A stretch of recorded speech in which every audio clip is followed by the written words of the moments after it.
क्या कभी ये देखकर परेशानी होती है कि आपकी मेहनत की कमाई की कदर दिन ब दिन कम होती जा रही है? और क्या सोना, चांदी या तेल जैसी चीज़ों में पैसा लगाना इसका कोई हल हो सकता है? आइए आज इसी दिलचस्प मौजू को आसान लफ्ज़ों में समझते हैं। अस्सलामुअलैकुम और मोनिक में आप सबको खुशामदीद। आजकल हम सबका सबसे बड़ा चैलेंज अपने पैसों की कद्र को महंगाई से बचाना है, तो कमोडिटीज़ में सरमायाकारी इसका एक बहुत अच्छा हल हो सकती है। लेकिन सवाल ये है कि इस मैदान में पहला कदम कैसे रखा जाए। पाकिस्तान में इस सफ़र को शुरू करने के 3 बुनियादी रास्ते हैं। चलें एक एक करके इन तीनों को समझते हैं ताकि ये बिल्कुल साफ हो जाए कि कौन सा तरीका किसके लिए बेहतर है। पहला और सबसे सीधा सादा तरीका है फिजिकल कमोडिटीज़, मतलब अब असल चीज़ खुद खरीद कर अपने पास रख लें, जैसे सोना खरीद कर तिजोरी में रख दिया या चांदी, यहाँ तक कि गंदुम भी। ये सबसे रिवायती और ठोस तरीका समझा जाता है। आइए इसे एक छोटी सी मिसाल से समझते हैं। फर्ज करें कि आपने 2 लाख रुपए का 1 तोला सोना खरीदा, 1 साल तक उसे अपने पास रखा और फिर जब कीमत बढ़ी तो इसे 2,30,000 रुपए में बेच दिया। तो ये सीधा सीधा 30,000 का मुनाफा हो गया। लेकिन हाँ, इसमें एक बात याद रखने वाली है, इस सोने को संभाल कर रखना एक जिम्मेदारी है और कीमत के कम होने का रिस्क तो हमेशा ही रहता है। अब आते हैं दूसरे यानी ज़रा डिजिटल तरीके पर, और वो है PMEX यानी पाकिस्तान मर्केंटाइल एक्सचेंज। ये समझे कि एक ऑनलाइन बाजार है जहां आप चीज़ों को असल में खरीदे बगैर सिर्फ उनकी कीमतों के उतार चढ़ाव पर ट्रेड करते हैं। यहाँ सबसे मज़े की बात पता है क्या है? जैसा कि कहा जाता है, तेल आपके घर नहीं आता, मतलब आप सिर्फ कीमतों पर खेल रहे हैं। आपको तेल के बैरल अपने घर में रखने की कोई फिक्र नहीं करनी।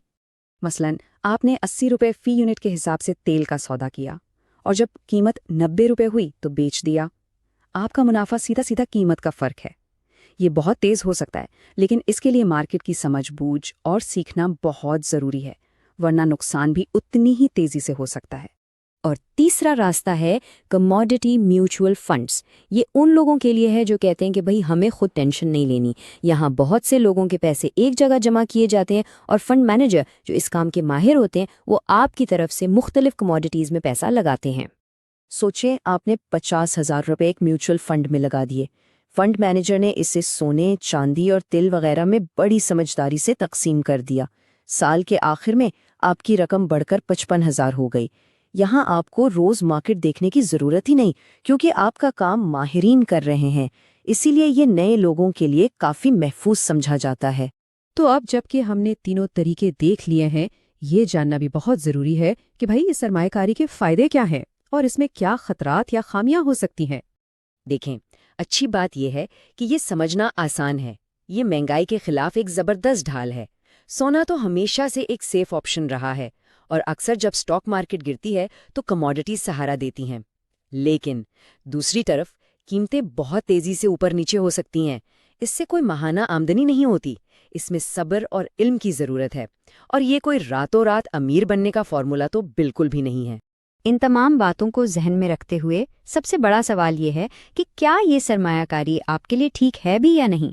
चलें एक छोटी सी चेकलिस्ट से इसका फैसला करने में मदद लेते हैं।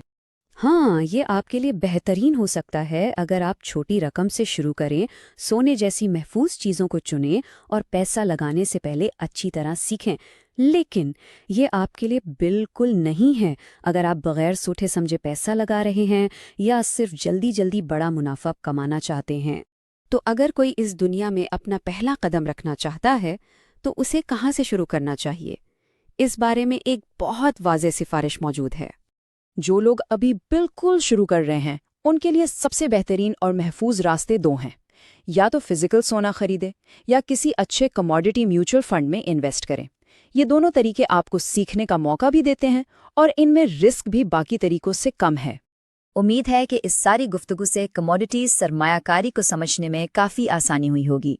अब आप हमें कमेंट्स में ज़रूर बताएं कि हम अगला तज्ज़िया किस मौजू पर करें। आपकी राय हमारे लिए बहुत अहम है। और आखिर में, अगर इस मालूमात से आपको कुछ भी नया सीखने को मिला तो लाइक का बटन दबाना और मोनिक को सब्सक्राइब करना बिल्कुल मत भूलिएगा। आपका साथ हमें मज़ीद ऐसा अच्छा मवाद बनाने की हिम्मत देता है। अगली बार तक के लिए खुदा हाफिज।